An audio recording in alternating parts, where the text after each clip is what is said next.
wasu ki fara. Assalamu alaikum warahmatullahi ta'ala wa barakatuhu. Na zo ne da in yi magana don ku fahimta damuwan da ake ce wai na kore yarinya na akan raraya mata wakan zogale. Ni ban taba koren yarinya na. Yarinyar nan dai ina zama last month ne wani ya kawo mini ita. Tana aiki tare da wata mata aka kore ta. Suka roke ni in dauke ta, na ce mata harakan zogale nake yi. In za ta yi dinga dauka ina da wani branch a Yahuza suya sai su dinga zuwa suna sai da wata yarinya dina. To ni kwana 5 da ya wuce sai suka ce mai rara ya zo ya sai zogale ya ci zogalen ya yi daɗi zai dawo.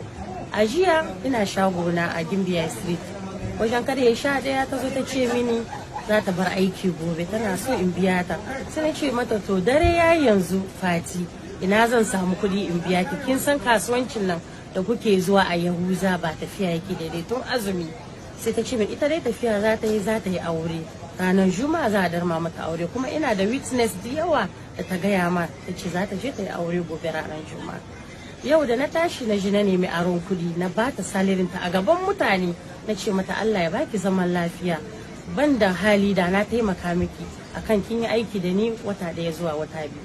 Yanzu na yi mamaki social media an sa ni ana zagi na ana ce wai na kore Fati mai zogale saboda wai yara ya yi mata waka. Ni rara ya yi mata waka wallahi tallahi har murna na yi don ban gane ba dan Allah dan annabi na roke ku ko musulmi ko christian gaskiya a daina ɗaukar hakkina. Ni ban kore ta ba ce min tai za ta yi aure gobe za a darma mata aure ranar juma'a in ba ta kuɗinta na ba ta kuɗinta ne mata fatan alheri.